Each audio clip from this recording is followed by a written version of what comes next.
porque tiene asesores españoles que lo llamaron a esos bastardos gloriosos conquistadores. Esto le contradice y te lo demuestra. ¿Qué cosa dice acá? Que aquí no fueron 168, otros son más. ¿Qué dicen? Los 13 de la Isla del Gallo. ¿Dicen o no? ¿Pero realmente fueron 13?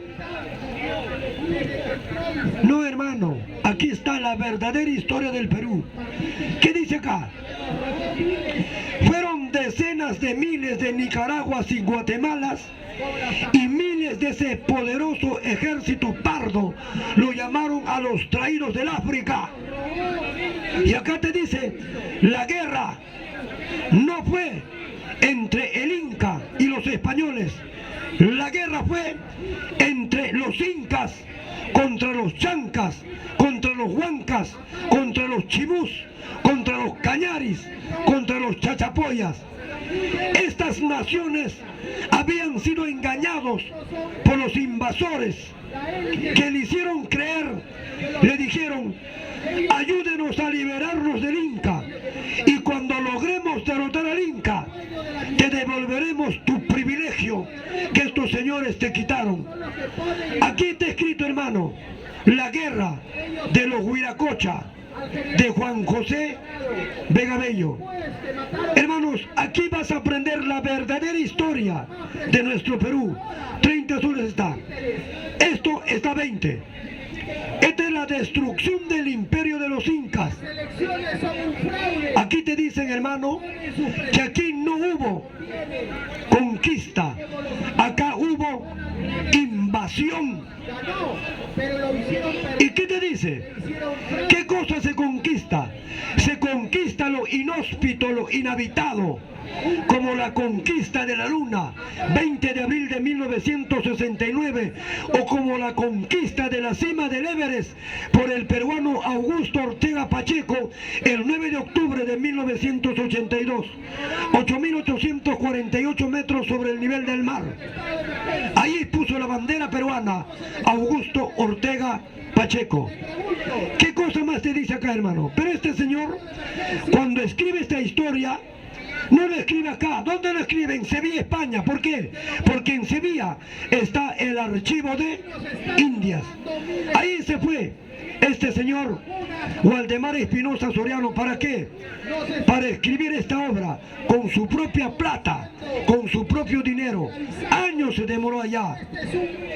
Este es profesor sanmarquino. Aquí está. ¿Qué más tenemos? Es un plan. A ver, ahí hay uno que dice España contra los incas. ¿Dónde está? Esclavizar a los seres humanos. No son vacunas. Hermanos, son experimentos. Acá está, ¿ves? Dicen los científicos, los médicos. Los incas frente a España. No son vacunas. Acá te habla casi similar con esto, con la guerra de los Huiracocha. Aquí también te dice, hermano, bien claro, la guerra no fue, la batalla no era entre los incas y los españoles. Los españoles tuvieron un balcón. Nosotros estábamos, hermano, en una fratricida guerra civil. Y acá dice bien claro, si los españoles no nos hubiesen encontrado en una guerra civil por el trono del Cusco entre Huáscar, que había nacido en el Cusco, y Atahualpa era quiteño, entonces jamás nos hubiesen derrotado, los hubiésemos vencido, pero nos encontraron divididos. ¿Por qué? Porque el trono real, la Mascapaicha, ¿a quién le correspondía? A Huáscar. ¿Por qué? Porque este señor nació en el Cusco, Atahualpa era quiteño. Pero cuando muere Huayna Cápac, Atahualpa dijo, ¿por qué siempre un cusqueño tiene que heredar la corona? Y se levantó y se fueron a una guerra civil. Los españoles se prepararon, hermano, desde el año 1520 en Panamá. Ellos ya sabían que existía una tierra dorada donde había oro, piedras preciosas. 1520. Ahí se prepararon. ¿Cuándo llegaron? 1532. Y los libros de historia, ¿qué dicen, hermano? ¿Qué dicen? Que acá vinieron los tres socios de la conquista. Nunca. Aquí solamente llegaron Pizarro y Almagro. Hernando de Luque, ¿dónde se quedó? En Panamá. Él nunca conoció la tierra del Tahuantinsuyo. ¿A quién lo envió en su reemplazo? Al padre Valverde. Eso que el 18 de mayo de 1533 le entrega la Biblia a Atahualpa y Atahualpa la arroja, ¿o no? Pero te has preguntado por qué Atahualpa está acá, arroja la Biblia que le entregue el padre Valverde. ¿Por qué? ¿Quién sabe? Y los testigos de Jehová, nada. ¿Por qué? ¿Sabe por qué, hermano? Pagados. Días antes, nuestros hermanos incarios, a los españoles, sin saber que tenían otros planes, le habían invitado la chicha de jora. Vacúnate. Pero ¿cuántos están graves? Y como la chicha de jora tiene su clásico olor peruano, Un señor que le han cortado, estas basuras no tomaron, arrojaron la chicha. se vacunó 2 veces. Atahualpa fue avisado de esto y le contestó arrojándole la Biblia. ¿Qué cosa es la trombosis? Eso es la verdadera historia. Coagulación de la sangre. Ah, ¡viva el Perú! Acá está, hermano, ¿ya? ¿Qué más tenemos? ¿Qué más hay historia de Perú? Le cortaron su pierna. A ver, trae. Yo lo subí al Facebook. Tráeme ese libro de Guamán Poma de Ayala. Trae para acá, hijo. 30 días. Para que sepas, no lo compres, hermano. Pero en algún momento te va a despertar la curiosidad lo que te voy a decir. De Facebook es Mark Zuckerberg. ¿Y quién es Mark Zuckerberg? Él es un judío lázaro. Este Son los Rothschild. es un solo libro. Son los Rothschild. En realidad, Ellos esto es quien le escribe nuestro indígena ayacuchano Guamán Poma de Ayala en el año 1615. Esto no era un libro, esto era una carta. BlackRock, Una carta que estaba dirigida al rey Felipe II de España. lo que se ha adueñado. Este libro, esta carta se clasifica en dos: Nueva Crónica y Buen Gobierno. Estaba escrito en aymara, español y quechua. ¿Sabe por qué es así doble? Porque tiene 1179 páginas. Y ahorita estamos en Era una carta, 1179 páginas. En su primera carta, ¿qué narra? Nueva Crónica. ¿Qué dice ahí? Narra cómo estas basuras de encomenderos, los encomenderos y los corregidores, masacraban a nuestros hermanos andinos. Los flagelaban hasta causarles la muerte. Lo vendían como cualquier mercancía o lo perdían en un juego de póker. nos reunimos. O les hacían pelear entre ellos hasta que uno de ellos dejara de existir. Marchamos. Pero anda tú. Y en su buen gobierno aconseja al rey de España cómo debería ser su gobierno. Pero esta carta de 1179 páginas nunca llegó a la corona española porque se pierde en el año de 1616. De los peruanos. Se perdió, del Cusco se perdió. Pero esta obra aparece 308 años después. ¿Dónde? En la biblioteca de Copenhague en Dinamarca. El dolor. Ahí aparece 308 años después de cómo llegó, quién lo llevó, cuándo lo llevó. Lo vas a encontrar acá. Aparentemente no te ha pasado Cornelius Pedersen Lerche tiene mucho que ver acá. un año. ¿Sabes Cornelius Pedersen Lerche. algo? ¿Quién era este señor? He tenido suerte. Embajador danés Voy a decir lo que dice. en España. Este señor fue el culpable de que esta obra llegara a la biblioteca de Copenhague. Y ahí, ahora, esta obra, el libro original está en una bóveda de seguridad en Dinamarca La luz y ha sido declarado Patrimonio Cultural de la Humanidad a pedido del gobierno danés. Danés es gentilicio de los nacidos en Dinamarca. conoces al jugador. Ahí está el original de este libro. Pero tenemos un ministro de Cultura. ¿Sabrá sobre esto, hermano? Arribia, Gardiaga, ¿Sabrá la historia de este libro? Guamán Poma de Ayala, el jugador con abuelo. indígena ayacuchano, Suerte de vivir para contar aymara, pueblo originario. el año No sabe. 150. ¿Cuánto es de este libro, señor Dani? El año pasado han muerto 111 pilotos ¿Cuánto está este libro? en Estados Unidos.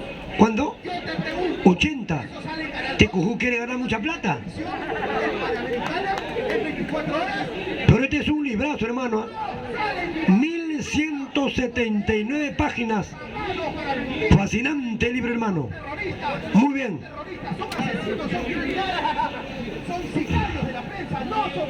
Este libro les he hablado, ¿no? Ortega y Gasset, ese está 30 soles. Hermano, mira. Si tú tienes en tu casa, ahora, tú quieres aprender a hablar, lee, pues sigo lo que te he dicho, pero el más importante, ¿cuál es? La rebelión de las masas, ¿de quién? Del austriaco Sigmund Freud. Este señor, hermano, lo escribe en el contexto de la Primera Guerra Mundial. Un fascinante libro. ¿No tienen ahí, no? La rebelión de las masas. No, este es... Hay otro. La psicología de masas. Se acabó, y se acaba, la gente sabe. La gente que sabe se lo lleva. Y hermano, mira. Hermano, le voy a invitar, hermano, a que se acerquen ahí para que ustedes puedan apreciar los libros, hermano, ¿ya? Pero vamos, ¿hasta qué hora nos quedamos hoy día? Hermano, ¿alguna pregunta acá? A ver, ¿alguna pregunta? Mira, otra historia te voy a contar. El que quiere se acerca ahí, hermano, ya. Mira, otra historia te voy a decir, mira. Ya que hablamos de este libro. Yo me he demorado a leerlo en casi 7 meses. Porque para leer este libro no es fácil. No es fácil, hermano. Tienes que tener un diccionario al costado. Tienes que hasta adivinar lo que él quiere. Era aymara, en quechua. A veces lo confunde el quechua con el español. Pero es entendible, tienes que tener un poquito de paciencia. Pero acá vas a aprender, hermano, especialmente en el primer libro, cómo estos encomenderos que tenían encomiendas, no, grandes extensiones de tierra, y los corregidores, que eran los que cobraban impuestos, cómo abusaban de nuestros hermanos incarios, abusaban de toda la familia, eran basura. Aquí te dice, hermano, que murieron millones de hermanos indígenas en los grandes obrajes, especialmente en las minas de Potosí, en Bolivia, antes el Alto Perú. Hermano, mira, así como este libro, hay una historia que está oculta en el Perú. Mira, el 17 de enero de 1881, más de 23.000 soldados chilenos ingresaron por el Jirón de la Unión. ¿Quién los encabezó? Su comandante general Manuel Baquedano. ¿Sabes por qué no destruyeron Lima? ¿Sabes por qué no incendiaron Lima, hermano? Como hicieron con Chorrillos y Barranco. ¿Sabe por qué? Porque hubo un almirante francés que estaba acordonado en el Callao con 7 barcos de guerra. Él llamó a Baquedano y le dijo: si haces de Lima lo de Chorrillos y Barranco, yo voy a hundir tus naves de guerra. Pero ¿cuál es lo más triste de eso? El Huáscar estaba ahí apuntando al Callao, pero con bandera chilena. Y los chilenos, hermano, no sabían qué hacer en Lima. ¿Sabes qué hicieron? Saquearon la Biblioteca Nacional. ¿Sabes quién era, hermano, el director de la Biblioteca Nacional de ese entonces? ¿Quién sabe? Manuel de Odriazola era el director de la Biblioteca Nacional cuando los chilenos ocuparon Lima. Este señor, cuando vieron cómo los chilenos se robaban nuestros libros, le escribió una carta al embajador norteamericano en el Perú. ¿De cuándo data esa carta? Del 3 de marzo de 1881. ¿Por qué? Porque los chilenos ingresan el 17 de enero de ese mismo año. ¿Y qué cosa le dice Manuel de Odriazola al embajador yanqui en el Perú? Le dice: las tropas chilenas están cometiendo un delito de lesa civilización. ¿Cuántos libros se robaron? 50.000 libros de nuestra historia. Pero esos malditos chilenos, ¿sabes cómo le consideran eso? Como trofeo de guerra. Eso no es trofeo de guerra, eso fue un botín de guerra. ¿Cuál es la diferencia entre un trofeo de guerra y un botín de guerra? El trofeo de guerra se gana en el campo de batalla. El botín de guerra lo ganas ya cuando el pueblo está rendido o sometido. Entonces es saqueo, es hechos de aves de rapiña lo que hicieron con nuestra Biblioteca Nacional. Se llevaron 50.000 ejemplares. En el año, ¿quién dio fe de eso? Ricardo Palma. Ricardo Palma, antes de que los chilenos ingresaran y se robaran nuestros libros, contó más de 50.000 libros. Cuando se robaron y se llevaron, cuando Ricardo Palma vuelve a contar, solamente encontró 783 libros. ¿No crees, hermano? 783 libros. Ricardo Palma. Pero no vayas a pensar que Ricardo Palma fue buena gente, ¿eh? Esa era basura. Igual que su hijo Clemente Palma. Ricardo Palma, ¿qué decía? Decía 100.000 limeños, mira lo que es esta basura. Cuando tú sabes esto y tú lo respondes a cualquier hermano, decía 100.000 limeños no pueden hacer nada contra 3.000 chilenos. Fueron más de 23.000 chilenos que ocuparon Lima. Y Lima no tenía 100.000, tenía 30.000. Pero este señor dice todo lo contrario. Entonces, carajo, leamos la historia del Jirón Quilca. Hermanos, Quilca, hay un parque allá para llegar a Wilson, ¿o no?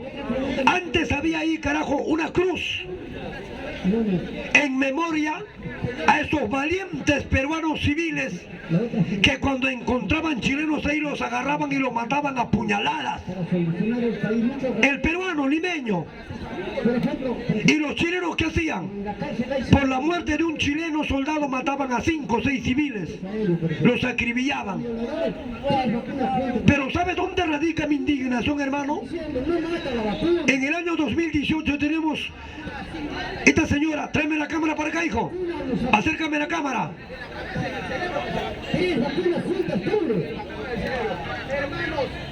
Pon ahí. Esto va, debe estar viva esta señora. En el año 2018 era directora de nuestra Biblioteca Nacional, la señora María Emma Manarelli. ¿Por qué te digo esto? Porque yo me quedaba 4 o 5 horas en la Biblioteca Nacional. Ahí me quedaba 4 o 5 horas, de 8 a 1. Almorzaba de 2 a 3, a las 3 hasta las 5 me quedaba allá. Ahí aprendí muchas cosas. ¿Aprendí de quién? De uno de los presidentes en esa infausta, ciaga y desgraciada mal llamada Guerra del Pacífico, porque la guerra fue por el salitre. Estoy hablando de Francisco García Calderón, que decía: el Perú solo se salvará en el polvo de una biblioteca. Él decía: el que lee manda, el que no lee obedece. Ahí aprendí muchas cosas. Estaba la señora María Emma Manarelli. En ese año los chilenos entregan 5.000 libros, devuelven lo que se habían robado. Pero ¿qué dijo la señora María Emma Manarelli? Hoy termina un largo proceso de la repatriación de los libros que se perdió durante la guerra. Señora María Emma, los libros no se perdieron, no seas cagada. Los libros se los robaron los chilenos. Los libros saquearon la Biblioteca Nacional. Y usted dice que se perdieron. Por eso te votaron, carajo, como directora de la Biblioteca Nacional. Porque no sabes ni michi. Basura. Ahí no queda la cosa. En el año 2020 le reemplaza otro director de la Biblioteca Nacional, Ezio Neira. Ezio Neira, basura. Actualmente es director de la Biblioteca Nacional. Señor Ezio Neira, a ver, verifícame si está o no, por favor, en tus manos, si es verdaderamente Ezio Neira o han cambiado. Tengo un informe Señores Yuneira, usted también el año 2020 dijo toda la medida que se están adoptando que ya las heridas con los chilenos por nuestros libros están sanadas. las evidencias Oye, imbécil, de pruebas carajo, han devuelto 5.000 libros, faltan 45.000 libros. comprobadas, muchas evidencias. Faltan que esos malditos chilenos devuelvan 45.000 libros que se robaron del Perú. Pregunto, ¿por qué se prohibieron las autoridades? ¿Sabrá este señor eso? ¿Por qué eso ¿Y quién fue testigo? Hermano, yo soy Augusto de Congas. puede contagiar? Yo no soy de ahora, yo soy antaño, yo soy añejo. ¿Dónde aprendí lo que estoy diciendo? En la Biblioteca Nacional. ¿Por qué hay Allí lo aprendí. como el óxido de grafeno? ¿Sabes quién trabajaba para los chilenos Pablo Campos, y llevaba la contabilidad todo lo que robaban del Perú los chilenos? el virus no mutó en el 2000. Un sabio polaco conocido como Ignacio Domeico. ¿Sigue Yuneira? No, ya no. Está otro, Edwin Coico Monroy. Ya dame un papel para darle clase a esta basura, ese otro imbécil. Hermano, mira, ¿sabes quién da fe de todo esto que se robaron los chilenos, más de 50.000 libros a Chile? El sabio polaco conocido como Ignacio Domeico. Dame plumón. Todo por 3 normas administrativas. Así se llama, mira. Los obligan a todos a vacunarse. No pueden entrar al banco, no pueden ir a cobrar. Ignacio No pueden ir a un sitio, a otro sitio. Domeico, De la vacunación polaco. solo se autorizó por emergencia. Este señor trabajaba para los chilenos. No se están haciendo eco. En Chile recibía todo lo que había del Perú. Incluso miles de muertes En sus memorias él escribe. de este fármaco. ¿Dónde están sus memorias? En la Biblioteca Nacional del Perú. ¿Cómo llegaron? Posteriormente lo recuperaron. Así como hay basuras allá, hay también chilenos basura. Que se le pega la cuchara, se Ignacio Domeico en sus memorias, ¿qué dice? usa el celular. Dice, todo lo que están saqueando el Perú, Si los virus respiratorios son en el futuro no servirá virus, es estacional. para acrecentar una relación amistosa. Al contrario, esto acrecentará la inamistad entre estos dos pueblos.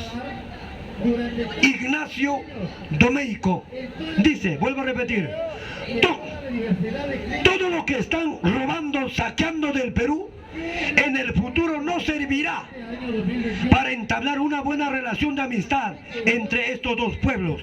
Al contrario, muriendo de creará más inamistad. dejar su carrera de Ignacio Domeico, sabio polaco que trabajaba para el gobierno chileno. ¿De quién? ¿Quién gobernaba Chile? 1881. ¿Quién sabe? purificado. ¿Quién no sabe ni la historia del Perú? Van a saber la historia de otro país. Es una broma, hermano. No te vayas a molestar, ¿ah? Cállate, tú cojudo. ¿Sabe quién era? Al 100, Domingo Santa María. inclusive Él fue. ¿A quién lo reemplazó? Al señor Aníbal Pinto, esa basura que había contactado con Hilarión Daza para que Hilarión Daza, presidente boliviano, abandone la guerra. ya hay estudios científicos que demuestran Hermano, yo te cuento historia, te hago llorar, hermano. cuando te empiezas Pero es la verdad. deprime tu sistema Hay un dicho que dice, voy a volverlo a repetir. Dice, dispuesto a tener engulles de un solo sorbo la mentira que te adula, pero bebes de gota en gota la verdad que es amarga y dolorosa. años y todo más joven que ¡Viva el Perú! todavía Hermano, ¿se está molesto? porque el sistema inmunológico, pues. ¿Ah? No muere. Incomoda, indigna, hermano. Tengo un cuerpo alcalino como el mío. Dame el nombre del nuevo director. Porque sé que Este señor Ezio Neira era también director no cubren el fallecimiento. de la Biblioteca Nacional 2020. Dijo, ya no tenemos nada pendiente con los chilenos. Ya se sanaron todo cual sanado. ¿Hasta cuándo Señor Ezio Neira, siendo un conocido seguramente a usted lo han votado de ahí por inepto, por basura, porque usted no sabe nada la historia real de nuestro país. Y director de la Biblioteca Nacional. Hermano, yo sería ministro de Cultura, ¿sabes qué haría? enviaría una carta de protesta diplomática al embajador chileno en el Perú y le diría: señor embajador, yo soy ministro de Cultura. ¿Cuándo vamos a hablar sobre los libros que se robaron de nuestra biblioteca? ¿O no? ¿Cómo tienen valor para hablar estupideces como Johnny Lescano cuando dice: cuando yo sea presidente, para celebrar el bicentenario de nuestra independencia, vamos a pedirle prestado a los chilenos el Huáscar? Hermanos, ¿quién habrá aconsejado? ¿Su esposa, que es chilena? Podría ser. Podría ser. Su esposa es chilena, Johnny Lescano. Él dijo, no dijo: cuando yo sea presidente, voy a pedirme prestado al Huáscar para celebrar nuestro bicentenario. ¿Cuál fue, carajo, el último deseo de Miguel Grau? Que el Huáscar sea hundido, que se abran las válvulas y que el Huáscar permanezca en el fondo de las 200 millas marítimas. Ahora, lo que con sangre se pierde, con sangre se recupera. Lo que con guerra pierdes, recuperas con guerra. Aquí no tienes que pedir favor a nadie, ¿o no? Claro, pe. Señor Johnny Lescano, debilucho, basura. Seguramente tu esposa chilena te dijo: eso dice al pueblo y el pueblo va a votar por ti. A ti también te engañaron, te utilizaron, te hicieron creer que tenías 30 puntos, te mecieron, cojudo, jojolete, por imbécil. ¡Viva el Perú! ¿Cómo se llama este señor? Edwin Rigoberto Coico Monroy. Señor Coico Monroy, señor Edwin Coico Monroy, director de nuestra Biblioteca Nacional. Señor Coico Monroy, usted también piensa, igual que la señora Emma Manarelli, igual que el señor Ezio Neira, de que ya no hay nada pendiente con los chilenos de los 50.000 libros que nos robaron. Si usted piensa así, es un pobre diablo, porque no sabe nada de lo que pasó en nuestra historia en la mal llamada Guerra del Pacífico, porque la guerra fue por el salitre. Antes que se me vaya, señor Coico Monroy, el Ágora Popular conoce muy bien esa historia. Augusto de Congas conoce muy bien. Si tienes algo, carajo, de querer este país, por lo menos aconséjale al ministro de Cultura para que le diga al embajador chileno en el Perú que hasta cuándo vamos a esperar la devolución de nuestros 45.000 libros que nos restan, porque los chilenos nos robaron, saquearon la Biblioteca Nacional. ¿O tú también piensas que no hay ningún pendiente?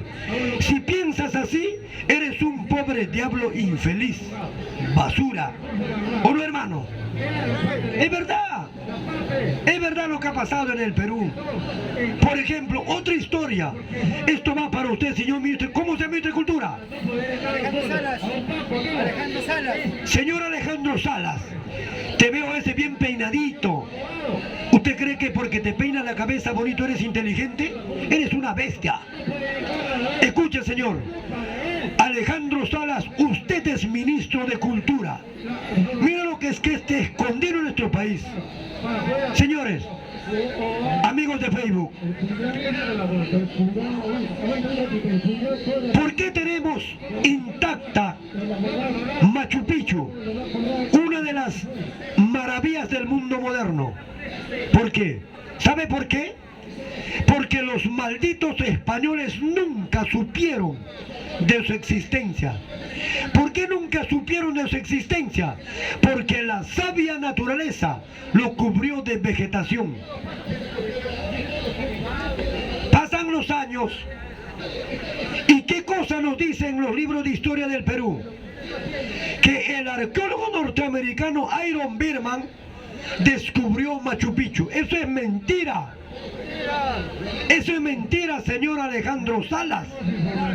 Eso es mentira.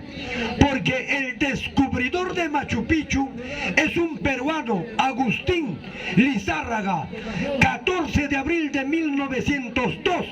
Estaba escrito en los muros de Machu Picchu, decía 14 de abril del año 1902, Agustín Lizárraga, para la posteridad. ¿Y por qué este señor no continuó con eso? Porque misteriosamente cayó a las turbulentas aguas del río Urubamba y desapareció. ¿Y quién continuó con esto? El arqueólogo norteamericano Iron Birman, financiado por la Universidad de Yale de los Estados Unidos. ¿Hasta ahí? Perfecto. Supongamos que él sea el descubridor de Machu Picchu. Así lo dice el libro Historia, ¿o no?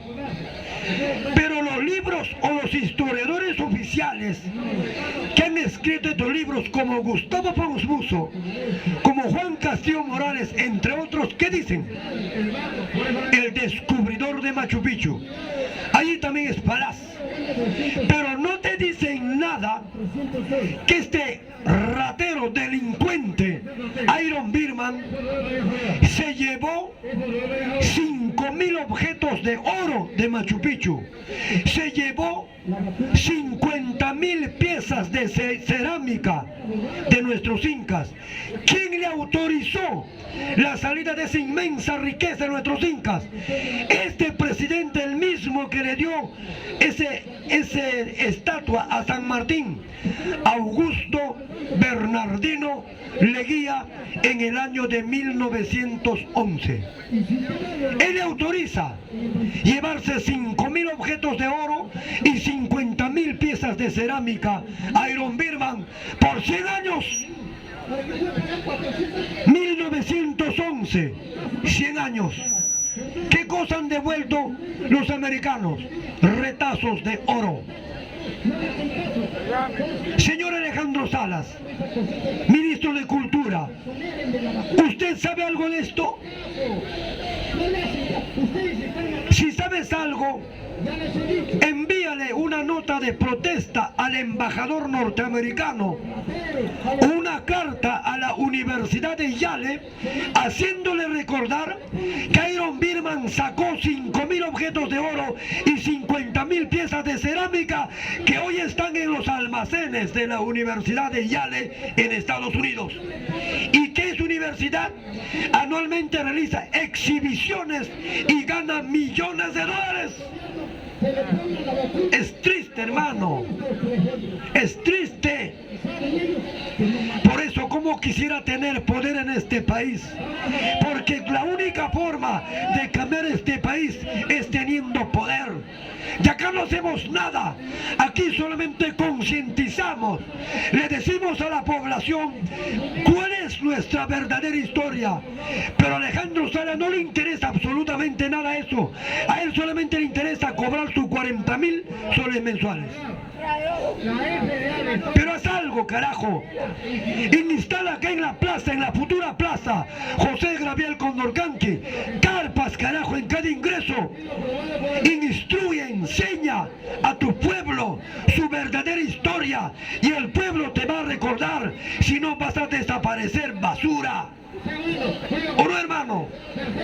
Y tú, Pedro, que tú eres profesor, a ti te entiendo porque eres profesor, porque el profesor en el Perú es limitado. Esa es la verdad. No hay otra verdad, carajo. ¿O hay algún profesor acá que me va a contradecir? O si quieres debatimos sobre cualquier historia del Perú. No soy profesor, hermano. No soy docente. Soy un militar en situación de retiro. Mi alma mater, la gloriosa Escuela Técnica del Ejército. Puede hablar toda la noche, hermano, toda la noche, pero quiero descansar por lo menos 10 minutos. ¡Viva el Perú! Hermanos, pero pueden apoyar este espacio. Apoye este espacio, hermano. Saludos, Dani, ven, saluda. Agarrijo, Dani, saluda. Ya, a ver, algunas palabras del hermano. Pasa, historiador, pasa. Un apoyo solidario al historiador. Hay que valorar su conocimiento, su capacidad, su memoria y esa forma tan didáctica que supera inclusive a muchos profesores, ¿no? Y él sin ser profesor. Acá. Ya, a ver, Ron, en unas cuantas palabras. Buenas noches, como siempre un placer estar con ustedes y entre ustedes. Hemos estado... Oye, ¿el marcador dónde está? El plumón. Cisternas grandes donde mojan y echan, fumigan. Está en Facebook, ahí están las denuncias que están Bueno, aprovechando que Augusto acaba de terminar su intervención, como siempre, muy entusiasta, esclarecida y esclarecedora. Yo no puedo, sin embargo, dejar pasar las expresiones ominosas que ha tenido contra el gran mariscal de Ayacucho, Antonio José de Sucre, y contra su excelencia, el libertador Simón Bolívar. Pero tampoco quiero ser grosero y mucho menos impertinente, ¿no? No sería correcto que yo interrumpiera la conferencia de Augusto. Tampoco sería correcto que yo como venezolano viniera acá a hacer una apología del libertador.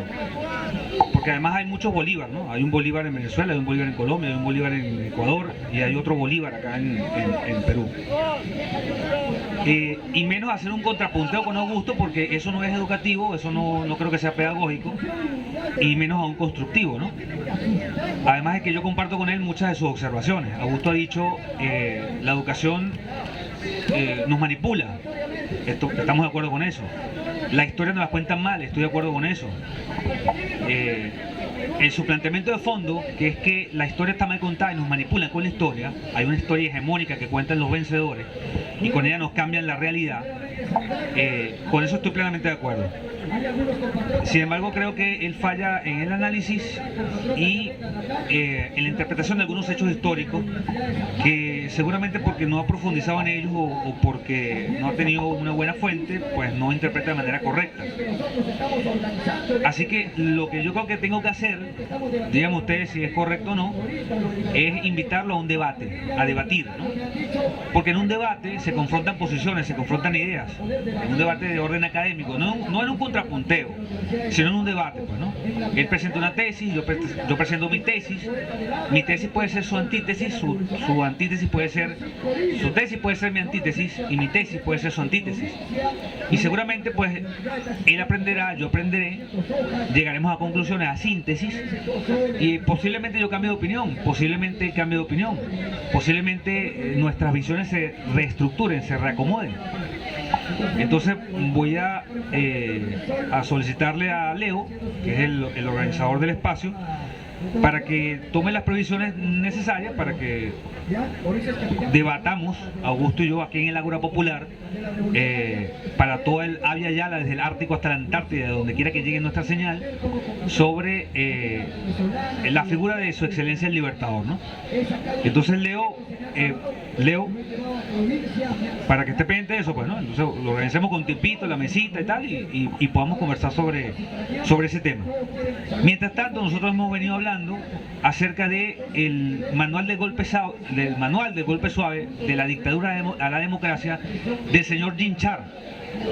Jean Char escribió un libro que es la estrategia que la señora Moyano, diputada peruana, ha dicho en un audio que es la estrategia que tiene, ¿no? Muy preocupada, Moyano ha dicho en un audio que tienen una estrategia, que tienen un plan, que no están actuando improvisadamente, que los jueces están haciendo su trabajo, que la gente en la calle está haciendo su trabajo, que los militares están haciendo su trabajo. Moyano se refiere en ese audio al manual de golpe suave del señor Jean Char, de la dictadura a la democracia.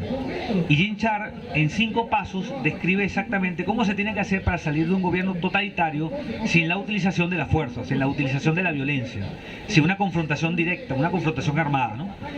Char analiza piensa que no es posible que el pueblo desarmado se confronte a una fuerza armada o a la fuerza de los dictadores para sacarlos del poder, ¿no? Y ese manual de golpe suave es lo que se ha estado aplicando sucesivamente por la CIA y por los gobiernos de derecha en Sudamérica para salir de esos gobiernos de corte de izquierda. Fue lo que se aplicó en Venezuela cuando se dio el golpe de Estado a Hugo Chávez, fue lo que se aplicó en Brasil cuando se le dio el golpe a Dilma Rousseff, fue lo que se aplicó en Bolivia cuando se le dio el golpe a Evo Morales, y es lo que se está aplicando ahora en Perú para darle un golpe de Estado al señor Pedro Castillo. Entonces, ¿cuál es el primer paso de ese manual de golpe suave? El primer paso se llama ablandamiento. ¿Y en qué consiste el ablandamiento? El ablandamiento consiste en hacerte pensar que tú no puedes o no debieras gobernar.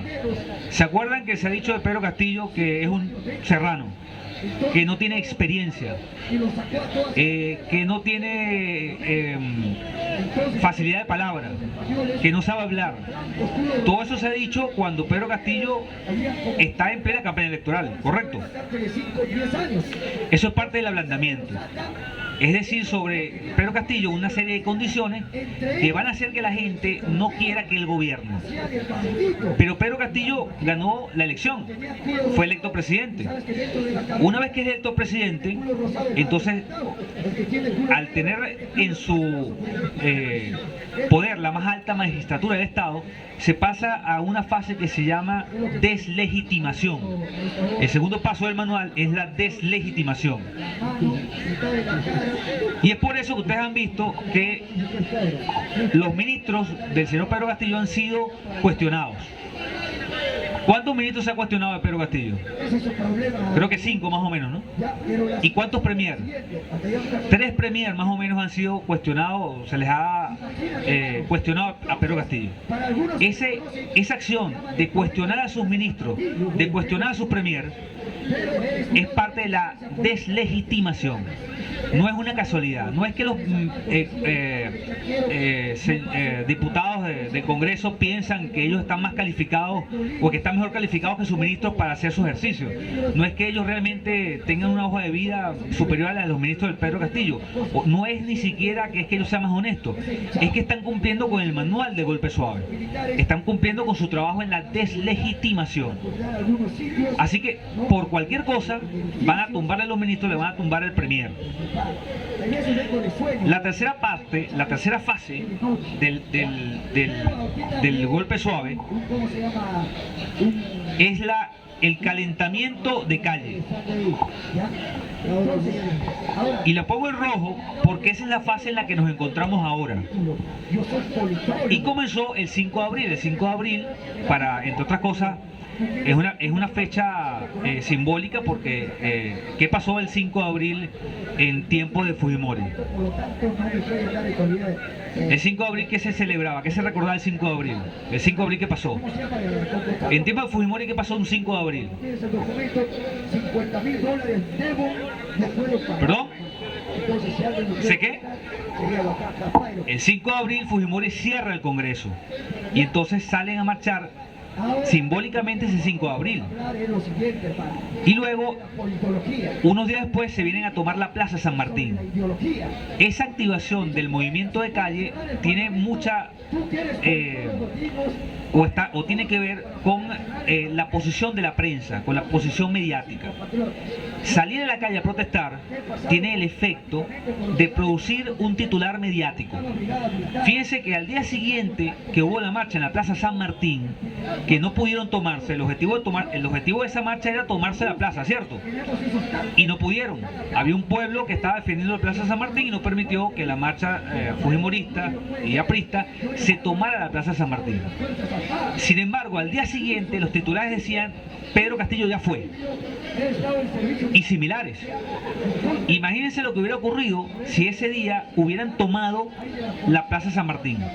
El titular del día siguiente hubiera sido: Castillo, el pueblo no te quiere, retírate, vete ya, renuncia. Está demostrado que Pedro Castillo no tiene legitimidad. Hasta aquí llegó Pedro Castillo. Esa fase del calentamiento de calle la vamos a ver permanentemente va a seguir ejecutándose, no es la última marcha, van a seguir marchando y permanentemente van a estar marchando. Y además tiene el objetivo de producir un choque con las fuerzas de seguridad del Estado. Tampoco ha sido entonces casualidad que se hayan confrontado con la Fuerza Armada, con la Fuerza de Orden Público, en el momento en el que pretendían marchar hacia el Congreso. ¿Por qué? Porque se tiene que crear un expediente. Se necesita que la Fuerza Armada, que la Fuerza de Orden Pública ataquen a los marchistas para que la prensa diga: Pedro Castillo, el dictador Pedro Castillo, está reprimiendo al pueblo, le está disparando al pueblo desarmado, Pedro Castillo está atacando a la gente, ¿no? Y se crea un expediente, se lo acuse de violar los derechos humanos. Hubo incluso alguien que lo estaba acusando de genocidio, y en la marcha del sábado gritaba la gente: Pedro Castillo asesino. ¿Alguno de ustedes estuvo acá en la marcha del sábado? En esa marcha que hubo hace 2 sábados cuando intentaron tomarse la plaza, ¿alguno de ustedes estuvo acá presente? Bueno, una de las cosas que la marcha, que los marchistas, los marchantes gritaban, era que Pedro Castillo era un asesino. Figúrense lo que va a pasar entonces cuando en esa confrontación con las fuerzas de orden público alguien salga malogrado, porque además eso es parte de lo que se hace, ¿no? En algunas otras marchas, en algunos otros sitios, las marchas que suelen ser pacíficas están infiltradas, o hay personas armadas, preparadas dentro de la marcha, que cuando llegan al punto en el que la marcha no está permisada para continuar, empiezan a enfrentarse con las fuerzas de orden público. Se produce el choque y ellas responden. Y han ocurrido cosas como que dentro de la marcha, por la espalda, le disparan a las personas que están marchando. La gente que está marchando con la gente, por la espalda, los asesinan para echarle la culpa al ejército y en consecuencia al presidente, porque esa es parte del discurso, ¿no? Todo lo que hace la Fuerza Armada es mandado por el presidente según estas personas. Entonces, eso es lo que se pretende con el calentamiento de calle: calentar la calle y provocar el enfrentamiento de las fuerzas de orden público con la gente que marcha, para levantar el expediente de violación de derechos humanos e intentar entonces justificar una intervención internacional, una presión internacional sobre la presidencia del profesor Pedro Castillo en este caso. La cuarta fase se llama... Ahí nos quedamos con la cuarta fase. La combinación de todas las formas de lucha.